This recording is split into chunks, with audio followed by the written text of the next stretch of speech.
সে কোনো সময় হয় নাই ভাই, আগে মোটামুটি ভালোই আছিল। ইনক্লুড করে সরকারের ফাংশনিংটাকে আরো স্ট্রং করা দরকার, কিন্তু আমি মনে করি যে পরিপূর্ণ ফাংশনিং হচ্ছে না। যার ধরেন এখন পর্যন্ত সমস্ত গ্রাজুয়েশন শেষ হয়েছে, তার ঘাড়ে যদি আপনি 2-3টা মিনিস্ট্রি চাপাই দেন, তো মিনিস্ট্রি চলবে? বুঝা ভালো, কিন্তু বাবা মার চেয়ে বেশি বোঝাটা বোধহয় খুব বেশি ভালো না। কাউকে অসম্মান করে নিজে সম্মানিত হওয়া যায় না। গণভবন কারো বাপের ভবন না, বরং যে একটি জাতীয় প্রতিষ্ঠান, বাংলাদেশের গর্ব। মিউজিয়াম করা অবশ্যই প্রয়োজন, তবে প্রশ্ন হলো গণভবনে কেন? তাদেরকে কিভাবে লাঞ্ছিত করা হতো, তাদের লাগেজ আটকে রেখে তাদেরকে কিভাবে কষ্ট দেওয়া হতো, এখন কি আর সেটা আছে? ভারত বাংলাদেশ সম্পর্ক নিয়ে বাংলাদেশ আওয়ামী লীগ সরকারের সাথে আপনারা জানেন যে কত কিছু হয়েছে। তো আওয়ামী লীগ সরকারের পতনের পরে ভারতের সাথে বাংলাদেশের সম্পর্কের মাপকাঠিটা কেমন হবে, এ নিয়ে নানান প্রশ্ন যারা আমরা অডিয়েন্স লেভেলে আছি তাদের। যেমন ধরেন জাতীয় সঙ্গীত পরিবর্তন, ভারতের সাথে সমানভাবে পাল্লা দেওয়া, অথবা ভারতের দেশ মানে জনগণকে যারা বাংলাদেশে চাকরি করে তাদেরকে বের করে দেওয়া। আসসালামু আলাইকুম রহমতুল্লাহ, সবাই কেমন আছেন? আশা করি সবাই অনেক অনেক ভালো এবং সুস্থ আছেন। সবাইকে স্বাগতম জানাচ্ছি আমাদের আরো একটা নতুন ভিডিওতে। ফুজির মতো আমি আপনাদের সিরিয়াত ফারুকি আবারও চলে আসলাম নতুন একটা ভিডিও নিয়ে। আজকের ভিডিও টাইটেল এবং থাম্বনেল দেখে ইতিমধ্যে বুঝতে পেরেছেন আজকে কি বিষয়টা নিয়ে কথা বলবো। গত কিছুদিন আগে সামাজিক যোগাযোগ মাধ্যমে ভাইরাল হয় বৈষম্য বিরোধী ছাত্র আন্দোলনের অন্যতম সমন্বয়ক হাসান আব্দুল্লাহ, যেখানে তিনি বিএনপির তারেক রহমানকে নিয়ে একটি বক্তব্য দেন, যে বক্তব্য নিয়ে ইতিমধ্যে সামাজিক যোগাযোগ মাধ্যমে তীব্র সমালোচনা জন্ম দিয়েছে। অন্যদিকে ইতিমধ্যে গণভবনকে জাদুঘর করার সিদ্ধান্ত নিয়েছে বর্তমান সরকারের উপদেষ্টারা। এবার সেই বিষয়টা নিয়ে কঠোর সমালোচনা করেছেন বাংলাদেশ জাতীয় পার্টি। জানেন, প্রবাসীরা যখন বাংলাদেশে আসে একসময় তাদের লাগেজ থেকে শুরু করে যেভাবে হয়রানির শিকার হতো, সে বিষয়টা নিয়ে এবার মুখ খুলেছেন বৈষম্য বিরোধী ছাত্র আন্দোলনের বা বর্তমান সরকারের উপদেষ্টা আসিফ মাহমুদ। এদিকে ভারত সবসময় আলোচনা সমালোচনায় থাকলেও এবার ভারতের কপাল খুলে দিল বর্তমান সরকারের প্রধান উপদেষ্টা ডক্টর ইউনূস। সে বিষয়গুলো নিয়ে বিস্তারিত জানবো। আশা করি বুঝতে পেরেছেন আজকের ভিডিওটি কতটুকু গুরুত্বপূর্ণ। আর বেশি কথা না বলে আমরা একটু ভিডিও ফুটেজগুলোর মাধ্যমে একটু বিস্তারিত দেখে আসবো। তার আগে আপনাদের ছোট একটি অনুরোধ জানিয়ে রাখতে চাই, এরকম চাঞ্চল্যকর তথ্য সবার আগে পেতে আমাদের চ্যানেলটি সাবস্ক্রাইব করে সাথে থাকবেন। অন্যদিকে সবচেয়ে যে গুরুত্বপূর্ণ বিষয়টা, আজকের ভিডিওর সবচেয়ে যে আকর্ষণীয় বিষয়টা, ইতিমধ্যে বৈষম্য বিরোধী ছাত্র আন্দোলনের যে উপদেষ্টাগুলো ইতিমধ্যে মানে সরকার উপদেষ্টা হয়েছেন, সেই বিষয়টা নিয়ে এবার তীব্র সমালোচনা করেছেন ডাকসুর বিপি অর্থাৎ বিপি নূর। ইতিমধ্যে তিনি বেশ কিছু মন্তব্য করেছেন, সেই মন্তব্যগুলো ইতিমধ্যে সামাজিক যোগাযোগ মাধ্যমে আলোড়ন সৃষ্টি করেছে। সে ভিডিও ফুটেজটা দেখাবো। তো আজকের ভিডিও অনেক অনেক গুরুত্বপূর্ণ, একটা লাইক দিয়ে ধৈর্য সহকারে ভিডিও দেখবেন। তার আগে আপনারা যারা আমাদের চ্যানেলটিতে এখন চ্যানেল সাবস্ক্রাইব করে সাথে থাকবেন। আর বেশি কথা না বলে আমরা মূল ভিডিওতে চলে যাচ্ছি। সবাইকে অনুরোধ করবো ধৈর্য সহকারে ভিডিওটা দেখতে থাকুন। সে কোনো সময় হয় নাই ভাই, আগে মোটামুটি ভালোই আছিলাম ভাই। আগের সরকারই ভালো ছিল, আগে ভালো ছিলাম আমরাও। এখন আমরা সাধারণ মানুষেরা পরিবার চালাতে হিমশিম খাচ্ছি। নতুন সরকারের দ্বারা আমাদের কোনো উপকারই হচ্ছে না। এভাবে নিজেদের দুঃখের কথা বলছেন দেশের নিম্ন আয়ের মানুষগুলো। সাবেক প্রধানমন্ত্রী শেখ হাসিনার পদত্যাগের পর যখনই অন্তর্বর্তীকালীন সরকার দেশের দায়িত্ব নিয়েছেন, তারপর থেকে দেশে শুরু হয়েছে নানান বিশৃঙ্খলা।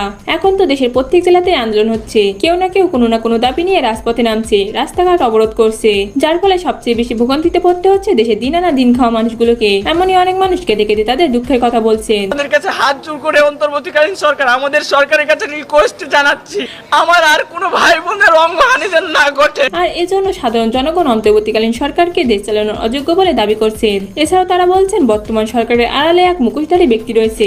আমাদের সকল দাবিকে মেনে নিয়ে সরকারকে সাধারণ জনগণের পাশে দাঁড়াতে হবে। শুধু তাই নয়, অন্তর্বর্তীকালীন সরকারের সাথে সাথে উপদেষ্টা ও সমন্বয়করা দেশটাকে ধ্বংসের দিকে ঠেলে দিচ্ছে।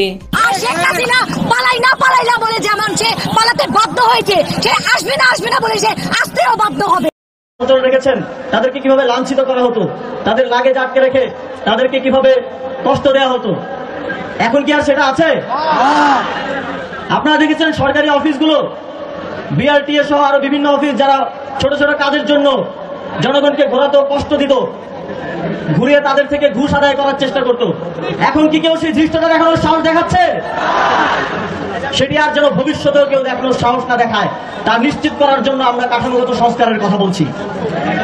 সেই কাঠামোগত সংস্কার কিভাবে হবে সেটি আমরা 21 জন যারা সরকারে বসে আছি তারা নির্ধারণ করব না, সেটি নির্ধারণ করবেন আপনারা। সেই কথাগুলো আপনারা কেমন ভাবে বাংলাদেশকে গড়তে চান তা শোনার জন্যই বৈষম্য বিরোধী ছাত্র আন্দোলন সহ আরো যত প্ল্যাটফর্ম আছে তারা সারা দেশে ছড়িয়ে ছিটিয়ে যাচ্ছেন, বিভিন্ন টিম করে যাচ্ছেন। আপনাদের সেই বক্তব্যগুলো যখন আমাদের কাছে এসে উপস্থিত হবে, আমরা তখন আসলে বুঝতে পারবো দেশ পুনর্গঠনের জন্য এবং রাষ্ট্র সংস্কারের জন্য জনগণের রূপরেখাটা আসলে কি। এবং আমরা এটি নিশ্চিত করতে চাই আগামী বাংলাদেশ তৈরি হবে জনগণের প্রণীত রূপরেখায়। আপনারা যেই রূপরেখা দেবেন আপনাদের প্রতিনিধি হিসেবে আমরা ক্যাবিনেটে বসে সেটি বাস্তবায়নের দায়িত্ব পালন করে যাব। শুধু ইনক্লুড করে সরকারের ফাংশনিংটাকে আরো স্ট্রং করা দরকার, কিন্তু আমি মনে করি যে পরিপূর্ণ ফাংশনিং হচ্ছে না। যার ধরেন এখন পর্যন্ত সমাজ গ্রাজুয়েশন শেষ হয়েছে, তার ঘাড়ে যদি আপনি 2-3টা মিনিস্ট্রি চাপাই দেন তো মিনিস্ট্রি চলবে? আমাদের ধারণা আসলে অন্তত এটা ঠিক যে আপনার বছর 2 সময় প্রয়োজন, কারণ হচ্ছে আপনার এই সরকার 1 মাস হয়েছে, 1 মাসে এখন পর্যন্ত কিন্তু আইন শৃঙ্খলা পরিস্থিতিকে নিয়ন্ত্রণে আনতে পারে নাই, এবং সরকারের মধ্যে থেকেও অনেকে সরকারকে অস্থিতিশীল করার জন্য কাজ করছে। কারণ 15 বছরে এই বিগত ফ্যাসিস্ট সরকার একটা সেট ছিল, সেটা সরকারের সর্বস্তরে। এখন বিশেষ করে তৃণমূল লেভেলে আইন শৃঙ্খলা পরিস্থিতি নিয়ে কাজ করে পুলিশের মধ্যে একটা আতঙ্ক রয়েছে যে যেভাবে পুলিশকে মেরে ধরে জুলাই ফেলাইলো বা বিভিন্ন ধরনের পরিস্থিতি তৈরি করলো, এখন কেন পুলিশের উপরে এই ছাত্র জনতায় আক্রোশটা দেখালো? পুলিশও তো মরণঘাতী অস্ত্র ব্যবহার করে পাখির মতো গুলি করে মানুষ মেরেছে, অনেক জায়গায় মামলা হচ্ছে, সেটাতে পুলিশকে আসামি করা হচ্ছে। তো কাজে এখন ধরেন আশুলিয়া সাভারে যে গার্মেন্টসের এই যে অস্থিরতা হচ্ছে, আন্দোলনের নামে নৈরাজ্য ভাঙচুর হচ্ছে, এইখানে যে পুলিশ আবার একটা অ্যাকশনে যাবে, পুলিশ কিন্তু এখন আতঙ্কে যাচ্ছে এইখানে অ্যাকশনে গেলে আবার আমার বিরুদ্ধে মামলা হয় কিনা। তো সেই ক্ষেত্রে এই যে পুলিশের একটা মোটিভেশন দরকার, তাদের আমি মনে করি কাউন্সিলিং দরকার, এবং ছাত্র জনতা আমাদের সবাইকে এখন রাষ্ট্রকে এলো ভিশন মুশকিল আসান অফার। যে কোনো ব্র্যান্ডের পুরনো ফ্রিজ নিয়ে চলে আসুন ভিশন শোরুমে আর নিয়ে যান নতুন ভিশন ফ্রিজ 20% পর্যন্ত ছাড়। স্থিতিশীল করার জন্য রাষ্ট্রীয় প্রতিষ্ঠানের মাধ্যমে কাজ করতে হবে। এখন মব জাস্টিসের সুযোগ নাই। কতিপয় ছাত্ররা যে একটা ইউনিভার্সিটির ভাইস চ্যান্সেলরকে গালাগালি করে বললো আপনি পদত্যাগ করেন, আপনি ফাঁসিবাদের দোষর ছিলেন, কিংবা কতিপয় ছাত্র যে একটা ইনস্টিটিউশনের পরিচালককে গিয়ে বললো আপনাকে পদত্যাগ করতে হবে। এই পরিস্থিতি যদি চলতে থাকে তাহলে কিন্তু সামনে আরও বিপর্যয় নেমে আসবে। অনতি বিলম্বে এই মব জাস্টিস বন্ধ করা দরকার, এবং আমরা পরিষ্কারভাবেই বলছি যে আমরা এই যে আন্দোলনটা করেছি, ছাত্র জনতা এখানে স্পেসিফিক কোনো সংগঠন ছিল না, সব মত পথের মানুষ ছিল, সবাই মিলে আন্দোলন করেছি, সরকারের পতন ঘটিয়েছি। এখন আমাদের অনেকের যার যার রাজনৈতিক সংগঠন আছে, রাজনৈতিক মত আছে, সেখান থেকে আমরা রাজনীতি করছি। কাজে এই যে একটা সার্বজনীন প্ল্যাটফর্ম, সেইটাকে ব্যবহার করে এখন মব জাস্টিসের সুযোগ নাই, বিশৃঙ্খলা এবং নৈরাজ্যের সুযোগ নেই। এখন আমাদের ছাত্র তরুণ বন্ধুরাও যদি এটা করতে যায় তাহলে কিন্তু ওই যে আপনারা বলছেন ময়মনসিংহ সহ এই নরসিংদী অনেক জায়গায় যেমন প্রোগ্রাম করতে গিয়ে হট্টগোল তৈরি হয়েছে, এরকম একটা বিশৃঙ্খলা তৈরি হবে। কারণ এই আন্দোলনে তো ছাত্রলীগ ছিল, শিবির ছিল, ইভেন এটা ঠিক যে আপনারা মনে করেন ছাত্রলীগেরও পজিটিভ মনা যারা তারাও ছিল, ছাত্র অধিকার পরিষদে ছিল, সব মতপথের ছাত্র ছিল। কাজে এখন বৈষম্য দূর করতে যাই আমরা যদি আবার একটা কোটারি পদ্ধতি চালু করি যে আমরাই আন্দোলন করেছি, আমরাই মুক্তিযুদ্ধে যেটা আওয়ামী লীগ যেভাবে সবসময় একটা কোটারি সিস্টেম তৈরি করেছে, কাজে আমরাই এখন এই আপনার সচিবালয়কে সচিবভাবে আমরা নিয়ন্ত্রণ করবো, বিশ্ববিদ্যালয়ের ভাইস চ্যান্সেলরকে আমরা ঠিক করবো, এগুলো করতে গেলে কিন্তু মারাত্মক বিশৃঙ্খল পরিস্থিতি তৈরি এবং বিপর্যয় নেমে আসবে। কাজে সরকারের প্রতি আমার অনুরোধ থাকবে আপনারা তরুণদের সাথে ডায়লগ করবেন, বসবেন, কিন্তু এখন একটা সরকার আছে, এতদিন সরকার ছিল, এখন সরকারকে সমস্ত পরিস্থিতি কন্ট্রোল করতে হবে। ছাত্রদের দিয়ে যদি সব কিছু ডিল করতে যায় তাহলে আরও বিপর্যয় তৈরি হবে। না, এখন আমি তাদের মধ্যে ইমোশন দেখতে পাচ্ছি, ইমোশন আর উইজডম আসলে এক বিষয়ে রাষ্ট্র চালাতে হবে উইজডম দিয়ে, ইমোশন দিয়ে রাষ্ট্র চলবে না। সো অবশ্যই আমিও একজন তরুণ, আমরাও চাবো তরুণদেরকে মূল্যায়ন করা হোক, আগামী রাষ্ট্র ব্যবস্থায় তাদের প্রতিনিধিত্ব এনশিওর করা হোক। এখন ধরেন যেই লোকটার আগের কোনো মিনিস্ট্রি চালানোর অভিজ্ঞতা ছিল না, তারা যদি আপনি 4টে মিনিস্ট্রি দেন, কিংবা আপনার যার ধরেন এখন পর্যন্ত সমস্ত গ্রাজুয়েশন শেষ হয়েছে, তার ঘাড়ে যদি আপনি 2-3টা মিনিস্ট্রি চাপাই দেন তো মিনিস্ট্রি চলবে? তো এমনিতে ওই মিনিস্ট্রি ফেলিওর হবে। তো সেই ক্ষেত্রে আমি কিন্তু বলা চলে যেটা আমরা বলেছি, এই সরকার আমাদের সরকার, আবার সরকারের দুর্বলতাগুলো আমরা গণমাধ্যমের মাধ্যমে আমরা যে কোনোভাবে আমরা তুলেও ধরবো, ওপেন সমালোচনা করবো। আমরা বলেছি যে এই সরকারের স্ট্যাবিলিটির জন্য তাদের কাঠামোতে পরিবর্তন আনা দরকার, বিভিন্ন মেজর পলিটিক্যাল পার্টি সহ রাজনৈতিক দলের সাথে আলোচনা করে, এখানে 21 আছে, এখানে 31 করা যেতে পারে, আরও 10 জনকে ইনক্লুড করে সরকারের ফাংশনিংটাকে আরও স্ট্রং করা দরকার। এখন ওইভাবে কিন্তু আমি মনে করি যে পরিপূর্ণ ফাংশনিং হচ্ছে না, এবং যেভাবে দরকার এরকম একটা সিচুয়েশনে ল অ্যান্ড অর্ডার ঠিক করা থেকে শুরু করে ইকোনমি এবং অন্যান্য ক্ষেত্রে স্ট্যাবিলিটি, সেটা কিন্তু এখন পর্যন্ত আসছে না। বরাবর যেটা বললাম, আমাদের না, পুরো ডিপ্লোম্যাটিক কমিউনিটি কিন্তু কনসার্ন এই নিরাপত্তা নিয়ে। সুতরাং এটা যদি সরকার না মনোযোগ দেয় তাহলে কি হবে সেটা বোঝা মুশকিল। যে বুঝা ভালো, কিন্তু বাবা মার চেয়ে বেশি বোঝাটা বোধহয় খুব বেশি ভালো না। কাউকে অসম্মান করে নিজে সম্মানিত হওয়া যায় না। আমরা যা শুনতে চাই তারেক রহমান তাই বলেন, আর নির্বাচনের পরে আসলে তাদের কি হবে, এই ধরনের একটি মন্তব্য। তারেক রহমান হচ্ছে শুধু বিএনপির চেয়ারম্যান তা না, তারেক রহমান বাংলাদেশের একজন অবিসংবাদিত নেতা। উনি বহু বছর বিদেশে আছে, উনি বাংলাদেশ নিয়েই সারাক্ষণ যেখানেই থাকুক না কেন চর্চা করে। তো উনি ওনার মনের মধ্যে যে কথাটা থাকবে ওটা মানুষের প্রতিফলন হবে, অন্যদের মনের সাথে মিলবে, এটাই তো রাজনীতি। রাজনীতি কিন্তু একটা বড় ডাক্তারি পেশা, যে মানুষের পালসে হাত না দিয়েও কথা বলা যায় যে এই মানুষটা কি চায়। তো যারা ছাত্ররা তারা আমাদেরই সন্তান, তারা অনেক কিছু পেয়ে গেছে, তারা অনেক ত্যাগও স্বীকার করেছে, আমরাও তাদের পাশে ছিলাম, সাথে ছিলাম। আর এই আন্দোলনটা কিন্তু 15 দিন 1 মাসের আন্দোলন না। এখানে আমার সাথে সমালোচক আছে, বহুদিন মার খেয়েছে, বহুদিন অত্যাচার সহ্য করেছে, বহুবার জেল কেটেছে। এটা কিন্তু একটা ধারাবাহিকতা রাজনীতির। এই 17 বছরের কষ্ট বিএনপি যেভাবে সহ্য করেছে, বা আরো যারা ছোট বড় দল আছে তারা যেভাবে সহ্য করেছে, সেই 17 বছরের কষ্টের কিন্তু পরিণামটা একটা ফলাফলে রূপ নিয়েছে ওই 1-1.5 মাসে চরম পর্যায়ে গিয়ে। হঠাৎ করে কিন্তু একদম উদয় হয়ে এই আন্দোলনটা না, এই আন্দোলন কিন্তু চলমান ছিল। সেইখানে তারা যে কথাটা বলে, আমি তাদের উদ্দেশ্যে, যিনি বলেছেন আমি তার উদ্দেশ্যে বলছি যে বুঝা ভালো, কোনো সন্তান বেশি বুঝতেই পারে, কিন্তু বাবা মার চেয়ে বেশি বোঝাটা বোধহয় খুব বেশি ভালো না। কারণ বয়সের তো একটা ব্যাপার থাকে।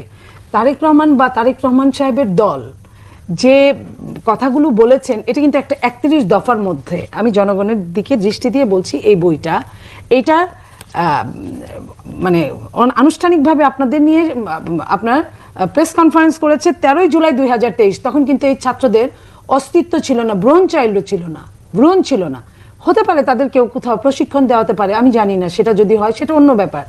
কিন্তু এই আপনার 13 জুলাইতেই বাংলাদেশ জাতীয়তাবাদী দল 31টা দফা দিয়েছে। এর মধ্যে একটা 6 নম্বর দফাটা হচ্ছে, 5 নম্বর দফাটা হচ্ছে পরপর 2 টার্মের অতিরিক্ত কেউ প্রধানমন্ত্রীর দায়িত্ব পালন করতে পারবেন না। আমি বললাম না যে এই বইটাই তারা ফলো করে কিনা, কারণ তারা আমাদের সন্তান ফলো করতেই পারে। আপনি যেটা বলছেন যে পালস বোঝাই তো রাজনীতির কাজ। 6 নম্বরে এই বাংলাদেশ জাতীয়তাবাদী দল বলেছে, বিদ্যমান সংসদীয় ব্যবস্থার পাশাপাশি বিশেষজ্ঞ জ্ঞানের সমন্বয়ে রাষ্ট্র পরিচালনার লক্ষ্য দেশের বিশিষ্ট নাগরিক, প্রথিতযশা, শিক্ষাবিদ, পেশাবিদ, রাজনীতি, রাষ্ট্রবিজ্ঞানী, সমাজবিজ্ঞানী, প্রশাসনিক অভিজ্ঞতা সম্পন্ন ব্যক্তিদের সমন্বয়ে সংসদে উচ্চ কক্ষ বিশিষ্ট আইনসভা প্রবর্তন করা হইবে। এই জিনিসগুলো এরকম 31টা দফা আছে, দ্বিকক্ষ বিশিষ্ট। এই 31টা দফার মধ্যে যদি উনারা পড়ে যায়, আর পরে যদি বলে যে এটা আমাদের মনের কথা, হ্যাঁ তাদের মনের কথা হবে, কারণ এটা জনগণের জন্য করা হয়েছে, তারাও জনগণের বাইরের কেউ না। তো তারা যেহেতু জনগণ, আর বিএনপি যেহেতু জনগণ নিয়ে কাজ করে, জনগণের হৃদয়ের কথা মিলবে, এটাই স্বাভাবিক। নইলে আমরা কেন বিএনপি করব? এই কথাটা আমাদের সন্তানদের, ছাত্রদের অবশ্যই বোঝা উচিত। আপনার মাধ্যমে আমি স্পষ্ট ভাষায় বলছি, এটা 1 বছর 1.5 বছর আগে এইটা করা, এবং যেটা 1.5 বছর আগে করে সেটা নিয়ে আপনার আমাদের মতো, আমরা খুব ছোট মাপের, আমাদের চেয়েও বড় মাপের যারা, তারা কিন্তু এটাকে নিয়ে অনেক দিন থিঙ্ক করেছে, অনেক রকম গবেষণা করেছে। গণভবন কারো বাপের ভবন না, বরং যে একটি জাতীয় প্রতিষ্ঠান, বাংলাদেশের গর্ব।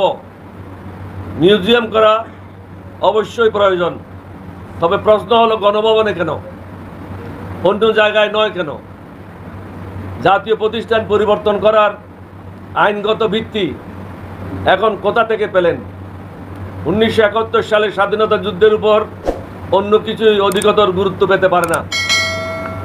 আন্দোলনকারী আমাদের ছেলে মেয়েদের বা জনতার সরলতাকে পুঁজি করে কোনো অন্যায় পদক্ষেপ নেওয়া ঠিক হবে না। এদেশে এক নায়কত্ব স্বৈরা শাসন কায়েমকারী, গণহত্যাকারী, দুর্নীতিবাজ, টাকা পাচারকারী, টাকা লুণ্ঠনকারী, চাঁদাবাজ এবং জঙ্গিবাজের কোনো স্থান নাই। এই দেশ এখন কারো বাপের সম্পত্তি না। যত দ্রুত সম্ভব আইন শৃঙ্খলার উন্নতি সাধন করতে হবে। আমরা জানি বর্তমান প্রেক্ষাপটে এটা খুবই কঠিন কাজ, তবে পুলিশ প্রশাসনকে দ্রুত কার্যকর করতে হবে, তা না হলে গণহত্যাকারীরা মাথাচাড়া দিয়ে উঠতে পারে। আমাদের সামনে অনেকগুলি চ্যালেঞ্জ, সমস্যার অন্ত নাই। এই চ্যালেঞ্জগুলি দৃঢ়তার সাথে মোকাবেলা করে জনগণকে স্বস্তি দিতে হবে, তা না হলে আমাদেরকে আরও কঠিন মূল্য দিতে হতে পারে। নিত্যপণ্যের মূল্য সাধারণ মানুষের ক্রয় ক্ষমতার মধ্যে নিয়ে আসতে হবে। অসংখ্য আহত ছাত্র জনতা হাসপাতালের বেডে কাতরাচ্ছে। আসসালামু আলাইকুম, আমি নাইম দক্ষিণ কোরিয়া থেকে। ভারত বাংলাদেশ সম্পর্ক নিয়ে বাংলাদেশ আওয়ামী লীগ সরকারের সাথে আপনারা জানেন যে কত কিছু হয়েছে। তো আওয়ামী লীগ সরকারের পতনের পরে ভারতের সাথে বাংলাদেশের সম্পর্কের মাপকাঠিটা কেমন হবে, এ নিয়ে নানান প্রশ্ন যারা আমরা অডিয়েন্স লেভেলে আছি তাদের। যেমন ধরেন জাতীয় সঙ্গীত পরিবর্তন, ভারতের সাথে সমানভাবে পাল্লা দেওয়া, অথবা ভারতের দেশ মানে জনগণকে যারা বাংলাদেশে চাকরি করে তাদেরকে বের করে দেওয়া, আবার ধরেন ভারতীয় পণ্য বয়কট, অনেক কিছু আমরা ডাক দিচ্ছি। কিন্তু আমাদের যে রাজনৈতিক দলের প্রধানরা আছেন বা অন্তর্বর্তীকালীন সরকার আছেন, তারা ভারতের ব্যাপারে কতটুকু আসলে ভূমিকা নিচ্ছে? তবে আমরা হয়তো আবেগে কাজ করি, কিন্তু তারা বেসিক্যালি বিবেকেই কাজ করে। আসুন দেখি কি এমন ঘোষণা এলো যেখানে ভারতের জন্য খুবই পজিটিভ একটা ফিডব্যাক তৈরি হচ্ছে, আর এতে বাংলাদেশের বা কি লাভ ক্ষতি হবে। অর্থ এবং বাণিজ্য উপদেষ্টা ডক্টর সালেউদ্দিন আহমেদ বলছেন, ভারতের সাথে আমাদের যে চলমান বড় প্রকল্পগুলো আছে এগুলো নিয়ে কোনো সংকট হবে না, কোনো প্রকল্পের কাজও বন্ধ হবে না। কিন্তু দৃশ্যত অনেকগুলা কাজ বন্ধ আছে। আমাদের হাইওয়ে থেকে শুরু করে অনেক বড় বড় কাজ, এরকম যে আপনার যে কি বলে উড়াল সেতু, বিভিন্ন কাজ কিন্তু বা জেটি, বন্দর, অনেক জায়গায় ভারতের বিভিন্ন নামি দামি কোম্পানি এখানে বিলিয়নস অফ ডলার কিন্তু ইনভেস্ট করেছিল। তো সরকারের প্রেক্ষাপট পরিবর্তনের পর অনেকেই বাংলাদেশ ছেড়ে ভেগে চলে গেছেন। তাদের যেই প্রকল্পগুলো চলমান ছিল সেগুলো থেমে গেছে, সেগুলোর দৃশ্যত কোনো কাজ হচ্ছে না। এই পরিস্থিতিতে ভারতের সাথেও ভিসাগত ইস্যুতে সম্পর্কে টানাপোড়েন। আবার ভারতের যারা শ্রমিক আছেন বা যারা কন্ট্রাক্টর আছেন বা যারা ইনভেস্টর আছেন, তারা মনে করছে যে এই পরিস্থিতিতে বাংলাদেশে এসে ব্যবসা করার আসলে খুব বড় কোনো পরিবেশ নেই। সেই জন্য তারা সরকারের সাথে বেশ কয়েক দফা মিটিং করেছেন। আর সেই মিটিংয়ের পরেই আমাদের ডক্টর সালিউদ্দিন আহমেদ তিনি আপনার ভারতীয় হাই কমিশনার প্রণয় ভার্মার সাথে একটা বৈঠক করেছিলেন। সেই বৈঠকের পর তিনি প্রেস ব্রিফিং দিয়েছেন, বলছেন যে ভারত আমাদের সবচেয়ে বড় ঘনিষ্ঠ প্রতিবেশী, তাদের সঙ্গে দীর্ঘদিনের সম্পর্ক রয়েছে। অর্থনৈতিক, বাণিজ্যিক বিষয়সহ বেশ কয়েকটি প্রকল্প নিয়ে আলোচনা হয়েছে। চলমান প্রকল্প নিয়ে কোনো সংকট নেই বলে তিনি জানিয়েছেন। অর্থ উপদেষ্টা বলছেন, বিজ্ঞান প্রযুক্তি সহ আরও বড় প্রকল্পে দিল্লি আগ্রহ দেখিয়েছে। বিনিয়োগের ভালো জায়গা বাংলাদেশ। এই সময় বাংলাদেশে বিনিয়োগের জন্য ভারতকে আমাদের সরকারও আহ্বান জানিয়েছে।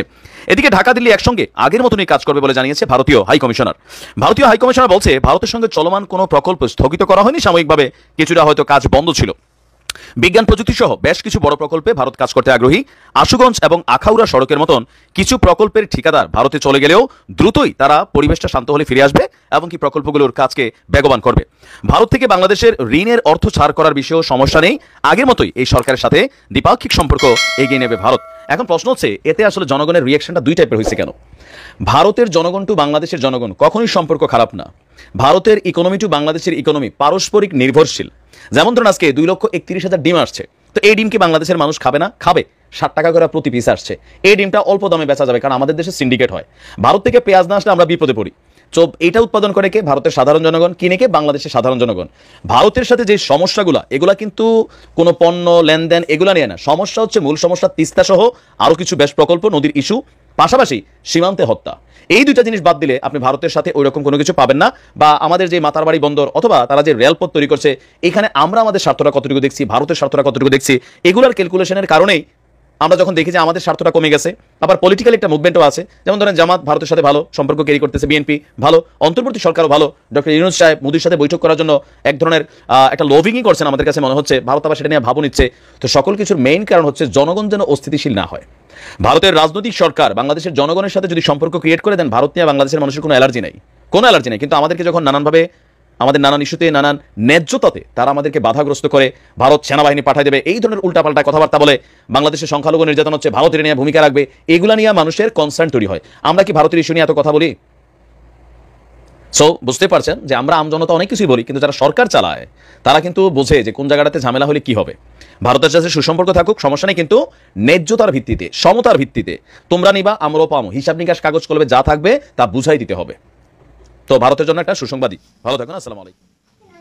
তো প্রিয় দর্শক, ভিডিওটি দেখে আশা করি বুঝতে পেরেছেন আজকের ভিডিওটি কতটুকু গুরুত্বপূর্ণ ছিল। আজকের ভিডিওটি দেখে আপনার মতামত কমেন্টে দ্রুত জানিয়ে ফেলেন। যদি আমাদের এই চ্যানেলটিতে এখনো নতুন থাকে, দ্রুত চ্যানেল সাবস্ক্রাইব করে সাথে থাকবেন। এরকম চাঞ্চল্যকর তথ্য সবার আগে পেতে অবশ্যই সাবস্ক্রাইব করে পাশে থাকা বেল বাটনটি অন করে রাখবেন, যাতে পরবর্তী ভিডিও আপলোড দেওয়ার সাথে সাথে সবার আগে আপনার কাছে নোটিফিকেশন পৌঁছে যায়। এতক্ষণ সাথে থাকার জন্য সবাইকে অসংখ্য ধন্যবাদ। দেখো কোনো ভিডিওতে, ভালো থাকবেন, সুস্থ থাকবেন, আল্লাহ হাফেজ।